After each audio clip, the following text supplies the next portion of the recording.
Number 5. Robert Mosley, nicknamed Hannibal the Cannibal or the Brain Eater. He was born on the 26th of June 1953 in a place called Liverpool, England. After a troubled childhood, Mosley ended up in the sex trade to fund his drug addiction. His first victim was named John Farrell. He picked Mosley up for sex and ended up showing him vile pictures of abused children. So Mosley murdered him and handed himself in to the police. He was unfit for trial, so they sent him to Broadmoor Hospital, where he went on to commit a further 3 murders, all against pedos. In 1983, Mosley was deemed far too dangerous for prison.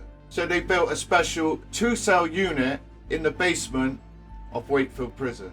It had large bulletproof windows. It was simply furnished with tables and chairs made from cardboard.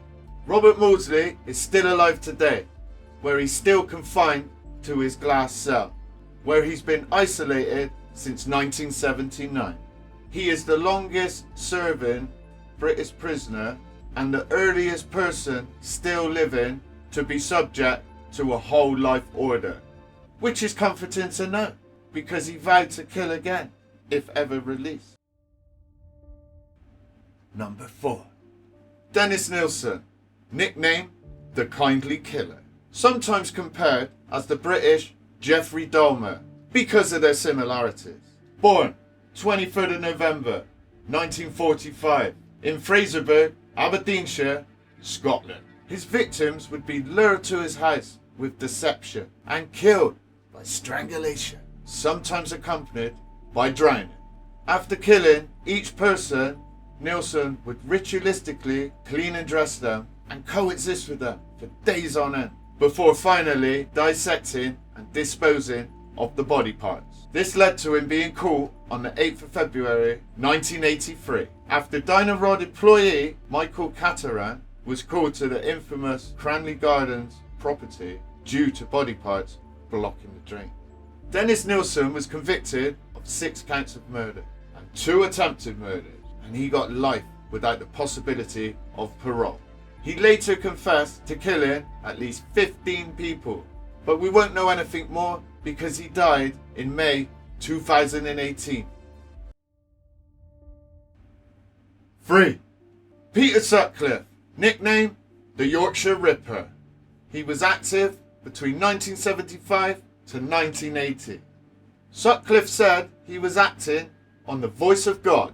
Born 2nd of June 1946 in a place called Bingley. Peter drove a HGV lorry and would pick up girls in the red light district of Yorkshire and nearby areas. His weapon of choice was the old hammer, which is a brutal way for anyone to go. Peter Sutcliffe was found guilty on the 22nd of May 1981 for 13 counts of murder and 7 attempted murders. He was sentenced for 20 concurrent life sentences for murder. He tried to plead insanity, but the jury convicted him by a majority verdict. On the 13th of November 2020, Peter Sutcliffe died in HMP Franklin at the age of 74 from COVID-19. 2. Harold Shipman, nicknamed Dr. Death. He was an English general practitioner who is considered the most prolific serial killer in modern times. Born 14th of January 1946 in Bestwood, Nottingham. Dr. Harold Shipman would target the elderly, with his youngest victim being 41. Dr. Shipman's antics come to light when he overdosed his patient on diamorphine, basically heroin, and got caught changing the will so it left him £386,000. After some digging by the police, they found that Dr. Shipman would often change the patient's notes after their death to fit his narrative. Shipman was convicted on the 31st of January 2000 on 15 counts of murder, which led to a life sentence.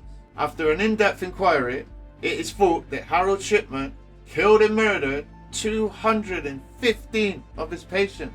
However, this can't be fully proved as he had the bodies cremated. 1.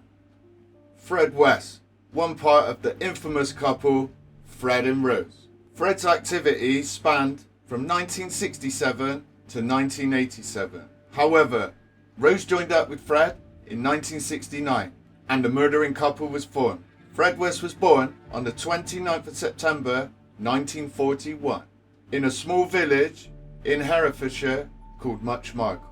Fred had various jobs. He was a builder, a slaughterhouse man, and even an ice cream van driver.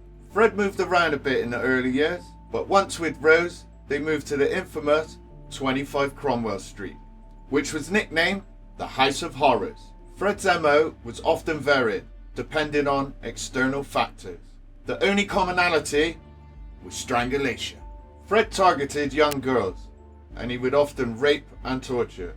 He built a sex dungeon stroke torture chamber in the basement of 25 Cromwell Street.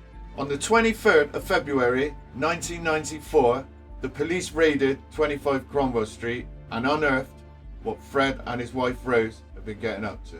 Fred and Rose was charged with 12 murders, but it's commonly thought that there was a lot more. But Fred took his secrets to the grave when he hung himself on New Year's Day 1995, and he left his wife Rose to face the music.